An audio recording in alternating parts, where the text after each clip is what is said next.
A tangled web of deceit, a bold and beautiful betrayal. In the sun-drenched high-fashion world of Los Angeles, where the Forrester dynasty reigns supreme, love stories are as intricate and fleeting as the latest couture designs. At the heart of this glamorous chaos lies the epic on-again off-again romance of Ridge Forrester and Brooke Logan, a love that has weathered countless storms, yet remained a constant beacon in the turbulent sea of their lives.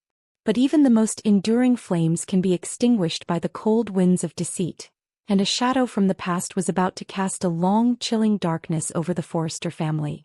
Dr. Taylor Hayes, a woman of intellect and grace, but also a woman scorned, had returned to Los Angeles. And she had a plan. The seeds of revenge. Taylor Hayes had not crossed paths with Nick Marone in years, but the memory of him, a formidable challenger to Ridge's dominance and a man who had once loved Brooke with a raw, untamed passion, remained etched in her mind.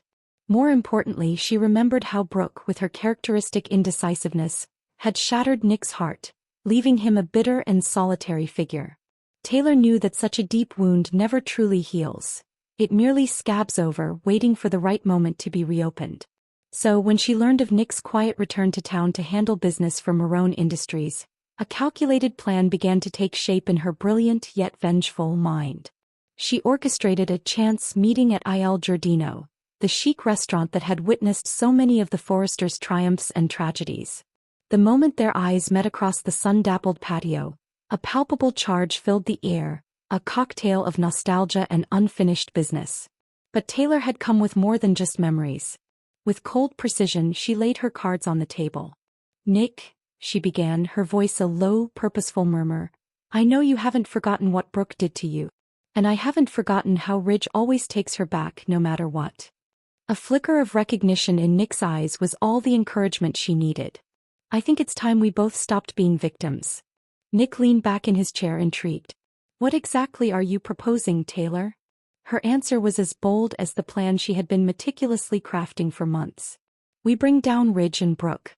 Forever." At first Nick scoffed. The Forrester chaos was a world he had happily left behind. He had no desire to be manipulated again, to be a pawn in their never-ending game of love and betrayal. But Taylor was a master of persuasion. She knew the buttons to push, the memories to stir. She reminded him of Brooke's ambivalence, her weaponization of love, and the broken promises that had left him adrift. Then she played her ace.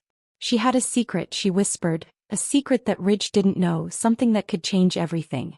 Taylor revealed she had evidence from years ago, evidence that could undermine Brooke's entire relationship with Ridge. She had held onto a DNA test from the past, a test that supposedly proved that Ridge might not be RJ's biological father after all. The old rumors about Nick being RJ's father, she hinted, were not so false. With this revelation, Taylor slid a folder across the table. "With this," she whispered, her eyes gleaming with a triumphant light, "we plant the first seed of doubt. If Ridge believes that Brooke lied about RJ's paternity, again, he'll never trust her." Nick stared at the folder, his hands trembling slightly as he picked it up. As he read the pages, the weight of the past crashed down on him. The possibility of having a son he never knew about was a staggering blow, a mix of hope and fury. "Are you telling me I have a son I never knew about?" he asked, his voice thick with emotion. Taylor simply nodded. "Brooke always claimed it was Ridge. But look at the dates. Look at the test." Weaving the web. The plan was born that day, over espresso and a shared thirst for revenge. Taylor and Nick agreed to move quietly, their actions a subtle poison seeping into the foundations of Ridge and Brooke's relationship. Taylor, a skilled psychiatrist, began to subtly stir Ridge's insecurities. During their conversations, she would feign concern, her words carefully chosen to plant seeds of doubt about Brooke's loyalty. "Ridge," she'd say one evening, her voice soft and sympathetic, "do you really think Brooke has changed? How many times has she sworn she'd stay away from Nick?" Meanwhile, Nick started casually bumping into Brooke at key places. Forrester Creations, the beach cafe, even at Hope's events. Brooke, flustered but still undeniably drawn to Nick's roguish charm, tried to downplay their encounters to Ridge, but the seeds of suspicion had already taken root. Taylor's next move was to hire a private investigator to document these meetings. The photos were strategically taken to be ambiguous yet suggestive, a shared glance, A lingering touch, a late-night conversation over wine. The images were sent to Ridge anonymously, each one a dagger to his already fragile trust. To further isolate Ridge, Taylor convinced him to take a solo trip to Paris. "You need to clear your head, Ridge," she urged, her voice a comforting balm. "Get away from all this drama." With Ridge away, Taylor and Nick had the perfect opportunity to escalate their scheme. Taylor orchestrated a scenario where Brooke and Nick were accidentally locked in the guest house at Brooke's estate for a weekend. The staff mysteriously disappeared and the doors conveniently malfunctioned. Forced to spend the night together, they reminisced about their past, their shared history and unresolved feelings, creating a potent emotional cocktail. Though they didn't cross any physical lines, the emotional intimacy was undeniable. The bombshell. Taylor's final move was a masterpiece of calculated cruelty. She organized a Forrester family dinner under the guise of healing and forgiveness. Everyone was invited: Ridge, Brooke, Nick, RJ, Hope, even Steffi and Thomas. But Taylor had a hidden agenda. She had also invited a reporter from a prominent fashion magazine to cover the Forrester family's legacy. During the dinner, as the family tried to navigate the tense atmosphere, Taylor raised her glass for a toast. "Before we all toast to moving forward," she began, her voice ringing with false sincerity, "I think we should finally acknowledge the truth about RJ's real father." The room fell silent. Brooke's face turned ashen. Nick tried to intervene, but Taylor was already handing the DNA results to the reporter. "The public deserves to know the truth," she declared. "Forrester Creations is built on family, and we all know how much the truth matters." The fallout was immediate and catastrophic. Brooke, in a fit of rage and despair, slapped Taylor across the face. Nick stormed out, furious at being used as a pawn. Ridge, completely shattered, simply walked away, his silence more damning than any accusation.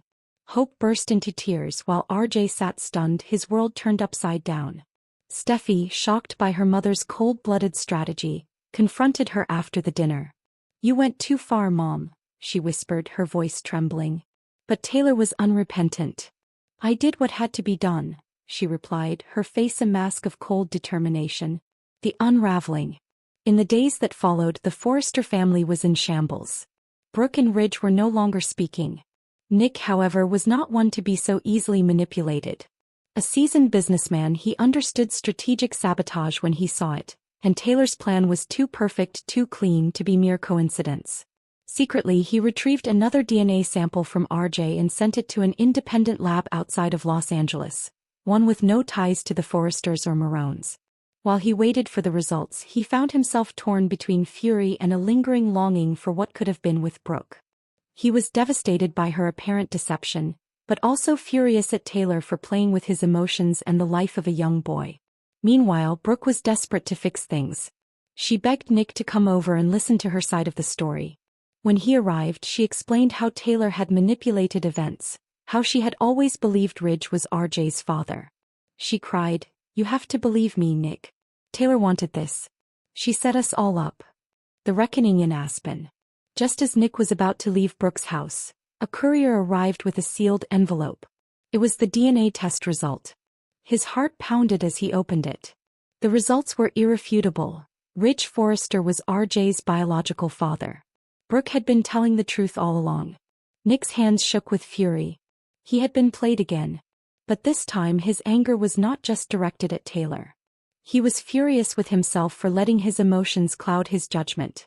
He and Brooke rushed to Aspen, where Ridge had retreated with Taylor. Back in the cozy Aspen Lodge, Taylor believed she had won. She sat beside Ridge in front of a crackling fire, a triumphant smile on her face. She thought her years of pain had finally been validated, that Ridge had chosen her at last. As Ridge leaned in to kiss her, his phone rang. It was Brooke. "Ignore it," Taylor whispered, but something in her voice made Ridge pause. He answered the call. "Ridge," Brooke's voice was shaking. "You need to come home right now." Taylor lied. "About everything. RJ is your son. Nick has the test results." The words hit Ridge like a thunderclap. He stood up so fast he knocked over his wine glass. "What are you talking about?" he demanded, turning to a pale-faced Taylor. At that moment, Nick's voice cut through the speakerphone. "She's not manipulating, Ridge. I had the DNA tested again.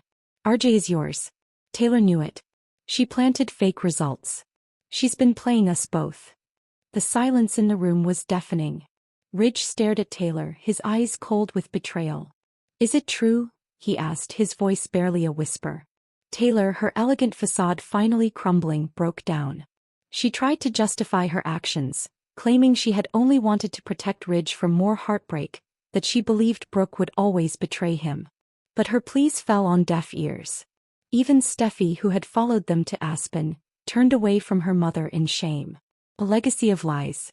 Ridge walked out of the Aspen Lodge without another word, leaving Taylor alone with the ashes of her victory. Back in Los Angeles, the fallout was swift and brutal. Ridge returned home and confronted Taylor in front of the entire Forrester family. You manipulated me, he seethed. Use my son. Use Nick. You even faked a paternity test to destroy Brooke. You don't love me. You just wanted to win. Taylor disappeared from public life. Rumors swirled that she had checked herself into a wellness retreat in Europe, but some whispered she was simply hiding from the shame of her exposed deceit.